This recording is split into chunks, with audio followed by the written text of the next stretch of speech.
भारत में मकान मालिक और किराएदार के बीच के संबंधों को व्यवस्थित करने के लिए विशेष कानून बनाए गए हैं। ये कानून न केवल किराएदारों के अधिकारों की रक्षा करते हैं, बल्कि मकान मालिकों के अधिकारों को भी सुरक्षित रखते हैं। इस लेख में हम भारत में मकान मालिक और किराएदार कानूनों के विभिन्न पहलुओं पर चर्चा करेंगे। मकान मालिक और किराएदार के अधिकार।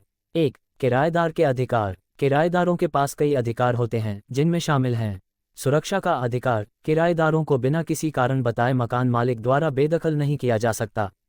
स्थायी निवास का अधिकार। किराएदार को किराए के लिए निश्चित अवधि में रहने का अधिकार होता है, जब तक कि किराए का अनुबंध समाप्त नहीं होता। सुविधाओं का अधिकार। किराएदार को संपत्ति में मूलभूत सुविधाओं जैसे पानी, बिजली और स्वच्छता की सुविधाएं उपलब्ध कराई जानी चाहिए। रेंट रसीद का अधिकार। किराएदार को किराए का भुगतान करने पर रसीद प्राप्त करने का अधिकार होता है। 2. मकान मालिक के अधिकार। मकान मालिकों के भी कुछ अधिकार होते हैं। भुगतान का अधिकार। मकान मालिक को समय पर किराया प्राप्त करने का अधिकार होता है। संपत्ति की देखरेख। मकान मालिक को अपने संपत्ति की देखरेख करने का अधिकार होता है। बेदखली का अधिकार। यदि किराएदार किराया भुगतान नहीं करता है या अनुबंध की शर्तों का उल्लंघन करता है, तो मकान मालिक बेदखली की प्रक्रिया शुरू कर सकता है। किराया अनुबंध। किराया अनुबंध एक महत्वपूर्ण दस्तावेज है जो मकान मालिक और किराएदार के बीच की शर्तों को स्पष्ट करता है। इसमें निम्नलिखित जानकारी शामिल होनी चाहिए। किराए की राशि। ये स्पष्ट होना चाहिए कि किराया कितना होगा और उसका भुगतान कब करना है। अनुबंध की अवधि। ये निर्धारित किया जाना चाहिए कि किराया अनुबंध कितने समय के लिए होगा। सुरक्षा राशि। अक्सर मकान मालिक सुरक्षा राशि लेते हैं, जो कि किराएदार के नुकसान या किराया बकाया होने पर वापसी नहीं की जाती। कानून और नियम। भारत में मकान मालिक और किराएदार के संबंधों को नियंत्रित करने के लिए विभिन्न कानून हैं। इनमें से कुछ प्रमुख कानून इस प्रकार हैं। 1. किराएदारी अधिनियम। किराएदारी अधिनियम प्रत्येक राज्य में अलग अलग हो सकता है, लेकिन सभी राज्यों में कुछ सामान्य बातें समान होती हैं। किराएदार और मकान मालिक के अधिकार और कर्तव्य। इस अधिनियम में दोनों पक्षों के अधिकार और कर्तव्यों का उल्लेख किया गया है। बेदखली की प्रक्रिया। इस अधिनियम में बेदखली की प्रक्रिया और इसके लिए आवश्यक शर्तें निर्धारित की गई हैं। 2. संपत्ति अधिग्रहण अधिनियम। यह अधिनियम सरकारी एजेंसियों को संपत्ति अधिग्रहण की अनुमति देता है, लेकिन इसमें भी किराएदारों के अधिकारों की रक्षा की गई है। यदि कोई संपत्ति सरकारी उपयोग के लिए अधिग्रहित की जाती है, तो किराएदार को उचित मुआवजा मिलना चाहिए। बेदखली की प्रक्रिया। यदि मकान मालिक को लगता है कि किराएदार अनुबंध का उल्लंघन कर रहा है, तो उसे बेदखली की प्रक्रिया का पालन करना होगा। 1. नोटिस देना। सबसे पहले मकान मालिक को किराएदार को नोटिस देना होता है। ये नोटिस सामान्यतः 1 महीने का होता है। 2. कोर्ट में याचिका। यदि किराएदार नोटिस का पालन नहीं करता है, तो मकान मालिक को स्थानीय अदालत में याचिका दायर करनी होती है। 3. अदालत का निर्णय। अदालत दोनों पक्षों को सुनने के बाद निर्णय लेगी। यदि अदालत मकान मालिक के पक्ष में फैसला देती है, तो किराएदार को संपत्ति खाली करनी होगी। किराएदारों के खिलाफ मुकदमे। कभी कभी मकान मालिक को किराएदार के खिलाफ मुकदमा करने की आवश्यकता पड़ सकती है। ये मुकदमा निम्नलिखित कारणों से हो सकता है। किराए का भुगतान न करना। यदि किराएदार नियमित रूप से किराया नहीं चुका रहा है। अनुबंध का उल्लंघन। यदि किराएदार अनुबंध की शर्तों का उल्लंघन कर रहा है, जैसे कि संपत्ति का दुरुपयोग करना। संपत्ति का नुकसान। यदि किराएदार संपत्ति को नुकसान पहुंचाता है। विधिक सहायता। किराएदार और मकान मालिक दोनों को अपने अधिकारों और कर्तव्यों के बारे में समझना आवश्यक है। यदि कोई विवाद उत्पन्न होता है, तो विधिक सहायता लेना महत्वपूर्ण हो सकता है। कई संगठनों और वकीलों की सेवाएं उपलब्ध हैं, जो इस क्षेत्र में सहायता प्रदान कर सकते हैं।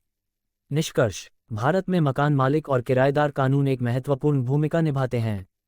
ये कानून दोनों पक्षों के अधिकारों और कर्तव्यों को स्पष्ट करते हैं और विवादों के निवारण में मदद करते हैं। किराएदारों को चाहिए कि वे अपने अधिकारों के प्रति जागरूक रहें, ताकि वे किसी भी अनुचित व्यवहार का सामना कर सकें। इसी तरह मकान मालिकों को भी अपने अधिकारों का ज्ञान होना चाहिए, ताकि वे अपने संपत्ति का सही तरीके से संरक्षण कर सकें। इस तरह एक सशक्त और जागरूक उपभोक्ता समाज का निर्माण होता है, जो सभी के लिए लाभकारी है। इस कानून के सही पालन से हम एक बेहतर आवासीय वातावरण सुनिश्चित कर सकते हैं। भारत में मकान मालिक और किराएदार के बीच के संबंधों को व्यवस्थित करने के लिए विशेष कानून बनाए गए हैं। ये कानून न केवल किराएदारों के अधिकारों की रक्षा करते हैं, बल्कि मकान मालिकों के अधिकारों को भी सुरक्षित रखते हैं। इस लेख में हम भारत में मकान मालिक और किराएदार कानूनों के विभिन्न पहलुओं पर चर्चा करेंगे। मकान मालिक और किराएदार के अधिकार। 1. किराएदार के अधिकार। किराएदारों के पास कई अधिकार होते हैं, जिनमें शामिल हैं सुरक्षा का अधिकार। किराएदारों को बिना किसी कारण बताए मकान मालिक द्वारा बेदखल नहीं किया जा सकता। स्थायी निवास का अधिकार। किराएदार को किराए के लिए निश्चित अवधि में रहने का अधिकार होता है, जब तक कि किराए का अनुबंध समाप्त नहीं होता। सुविधाओं का अधिकार, किराएदार को संपत्ति में मूलभूत सुविधाओं जैसे पानी, बिजली और स्वच्छता की सुविधाएं उपलब्ध कराई जानी चाहिए। रेंट रसीद का अधिकार, किराएदार को किराए का भुगतान करने पर रसीद प्राप्त करने का अधिकार होता है। 2. मकान मालिक के अधिकार, मकान मालिकों के भी कुछ अधिकार होते हैं। भुगतान का अधिकार, मकान मालिक को समय पर किराया प्राप्त करने का अधिकार होता है। संपत्ति की देखरेख, मकान मालिक को अपने संपत्ति की देखरेख करने का अधिकार होता है। बेदखली का अधिकार, यदि किराएदार किराया भुगतान नहीं करता है या अनुबंध की शर्तों का उल्लंघन करता है तो मकान मालिक बेदखली की प्रक्रिया शुरू कर सकता है। किराया अनुबंध, किराया अनुबंध एक महत्वपूर्ण दस्तावेज है जो मकान मालिक और किराएदार के बीच की शर्तों को स्पष्ट करता है। इसमें निम्नलिखित जानकारी शामिल होनी चाहिए। किराए की राशि, ये स्पष्ट होना चाहिए कि किराया कितना होगा और उसका भुगतान कब करना है। अनुबंध की अवधि, ये निर्धारित किया जाना चाहिए कि किराया अनुबंध कितने समय के लिए होगा। सुरक्षा राशि, अक्सर मकान मालिक सुरक्षा राशि लेते हैं जो कि किराएदार के नुकसान या किराया बकाया होने पर वापसी नहीं की जाती। कानून और नियम, भारत में मकान मालिक और किराएदार के संबंधों को नियंत्रित करने के लिए विभिन्न कानून हैं। इनमें से कुछ प्रमुख कानून इस प्रकार हैं। 1. किराएदारी अधिनियम। किराएदारी अधिनियम प्रत्येक राज्य में अलग अलग हो सकता है, लेकिन सभी राज्यों में कुछ सामान्य बातें समान होती हैं। किराएदार और मकान मालिक के अधिकार और कर्तव्य, इस अधिनियम में दोनों पक्षों के अधिकार और कर्तव्यों का उल्लेख किया गया है। बेदखली की प्रक्रिया, इस अधिनियम में बेदखली की प्रक्रिया और इसके लिए आवश्यक शर्तें निर्धारित की गई हैं। 2. संपत्ति अधिग्रहण अधिनियम। यह अधिनियम सरकारी एजेंसियों को संपत्ति अधिग्रहण की अनुमति देता है, लेकिन इसमें भी किराएदारों के अधिकारों की रक्षा की गई है। यदि कोई संपत्ति सरकारी उपयोग के लिए अधिग्रहित की जाती है तो किराएदार को उचित मुआवजा मिलना चाहिए। बेदखली की प्रक्रिया, यदि मकान मालिक को लगता है कि किराएदार अनुबंध का उल्लंघन कर रहा है तो उसे बेदखली की प्रक्रिया का पालन करना होगा।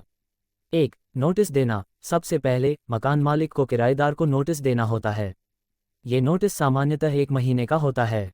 2. कोर्ट में याचिका। यदि किराएदार नोटिस का पालन नहीं करता है तो मकान मालिक को स्थानीय अदालत में याचिका दायर करनी होती है। 3. अदालत का निर्णय। अदालत दोनों पक्षों को सुनने के बाद निर्णय लेगी। यदि अदालत मकान मालिक के पक्ष में फैसला देती है तो किराएदार को संपत्ति खाली करनी होगी। किराएदारों के खिलाफ मुकदमे। कभी कभी मकान मालिक को किराएदार के खिलाफ मुकदमा करने की आवश्यकता पड़ सकती है। ये मुकदमा निम्नलिखित कारणों से हो सकता है। किराए का भुगतान न करना, यदि किराएदार नियमित रूप से किराया नहीं चुका रहा है। अनुबंध का उल्लंघन, यदि किराएदार अनुबंध की शर्तों का उल्लंघन कर रहा है, जैसे कि संपत्ति का दुरुपयोग करना। संपत्ति का नुकसान, यदि किराएदार संपत्ति को नुकसान पहुंचाता है। विधिक सहायता, किराएदार और मकान मालिक दोनों को अपने अधिकारों और कर्तव्यों के बारे में समझना आवश्यक है। यदि कोई विवाद उत्पन्न होता है तो विधिक सहायता लेना महत्वपूर्ण हो सकता है। कई संगठनों और वकीलों की सेवाएं उपलब्ध हैं जो इस क्षेत्र में सहायता प्रदान कर सकते हैं। निष्कर्ष, भारत में मकान मालिक और किराएदार कानून एक महत्वपूर्ण भूमिका निभाते हैं। ये कानून दोनों पक्षों के अधिकारों और कर्तव्यों को स्पष्ट करते हैं और विवादों के निवारण में मदद करते हैं। किराएदारों को चाहिए कि वे अपने अधिकारों के प्रति जागरूक रहें ताकि वे किसी भी अनुचित व्यवहार का सामना कर सकें। इसी तरह मकान मालिकों को भी अपने अधिकारों का ज्ञान होना चाहिए ताकि वे अपने संपत्ति का सही तरीके से संरक्षण कर सकें। इस तरह एक सशक्त और जागरूक उपभोक्ता समाज का निर्माण होता है जो सभी के लिए लाभकारी है। इस कानून के सही पालन से हम एक बेहतर आवासीय वातावरण सुनिश्चित कर सकते हैं। भारत में मकान मालिक और किराएदार के बीच के संबंधों को व्यवस्थित करने के लिए विशेष कानून बनाए गए हैं। ये कानून न केवल किराएदारों के अधिकारों की रक्षा करते हैं बल्कि मकान मालिकों के अधिकारों को भी सुरक्षित रखते हैं। इस लेख में हम भारत में मकान मालिक और किराएदार कानूनों के विभिन्न पहलुओं पर चर्चा करेंगे। मकान मालिक और किराएदार के अधिकार। 1. किराएदार के अधिकार। किराएदारों के पास कई अधिकार होते हैं जिनमें शामिल हैं सुरक्षा का अधिकार, किराएदारों को बिना किसी कारण बताए मकान मालिक द्वारा बेदखल नहीं किया जा सकता। स्थायी निवास का अधिकार, किराएदार को किराए के लिए निश्चित अवधि में रहने का अधिकार होता है जब तक कि किराए का अनुबंध समाप्त नहीं होता। सुविधाओं का अधिकार, किराएदार को संपत्ति में मूलभूत सुविधाओं जैसे पानी, बिजली और स्वच्छता की सुविधाएं उपलब्ध कराई जानी चाहिए। रेंट रसीद का अधिकार, किराएदार को किराए का भुगतान करने पर रसीद प्राप्त करने का अधिकार होता है। 2. मकान मालिक के अधिकार। मकान मालिकों के भी कुछ अधिकार होते हैं। भुगतान का अधिकार, मकान मालिक को समय पर किराया प्राप्त करने का अधिकार होता है। संपत्ति की देखरेख, मकान मालिक को अपने संपत्ति की देखरेख करने का अधिकार होता है। बेदखली का अधिकार। यदि किराएदार किराया भुगतान नहीं करता है या अनुबंध की शर्तों का उल्लंघन करता है तो मकान मालिक बेदखली की प्रक्रिया शुरू कर सकता है। किराया अनुबंध। किराया अनुबंध एक महत्वपूर्ण दस्तावेज है जो मकान मालिक और किराएदार के बीच की शर्तों को स्पष्ट करता है। इसमें निम्नलिखित जानकारी शामिल होनी चाहिए। किराए की राशि। ये स्पष्ट होना चाहिए कि किराया कितना होगा और उसका भुगतान कब करना है। अनुबंध की अवधि। ये निर्धारित किया जाना चाहिए कि किराया अनुबंध कितने समय के लिए होगा। सुरक्षा राशि। अक्सर मकान मालिक सुरक्षा राशि लेते हैं जो कि किराएदार के नुकसान या किराया बकाया होने पर वापसी नहीं की जाती। कानून और नियम। भारत में मकान मालिक और किराएदार के संबंधों को नियंत्रित करने के लिए विभिन्न कानून हैं। इनमें से कुछ प्रमुख कानून इस प्रकार हैं। 1. किराएदारी अधिनियम। किराएदारी अधिनियम प्रत्येक राज्य में अलग अलग हो सकता है, लेकिन सभी राज्यों में कुछ सामान्य बातें समान होती हैं। किराएदार और मकान मालिक के अधिकार और कर्तव्य। इस अधिनियम में दोनों पक्षों के अधिकार और कर्तव्यों का उल्लेख किया गया है। बेदखली की प्रक्रिया। इस अधिनियम में बेदखली की प्रक्रिया और इसके लिए आवश्यक शर्तें निर्धारित की गई हैं। 2. संपत्ति अधिग्रहण अधिनियम। यह अधिनियम सरकारी एजेंसियों को संपत्ति अधिग्रहण की अनुमति देता है, लेकिन इसमें भी किराएदारों के अधिकारों की रक्षा की गई है। यदि कोई संपत्ति सरकारी उपयोग के लिए अधिग्रहित की जाती है तो किराएदार को उचित मुआवजा मिलना चाहिए। बेदखली की प्रक्रिया। यदि मकान मालिक को लगता है कि किराएदार अनुबंध का उल्लंघन कर रहा है तो उसे बेदखली की प्रक्रिया का पालन करना होगा। 1. नोटिस देना। सबसे पहले मकान मालिक को किराएदार को नोटिस देना होता है। ये नोटिस सामान्यतः 1 महीने का होता है।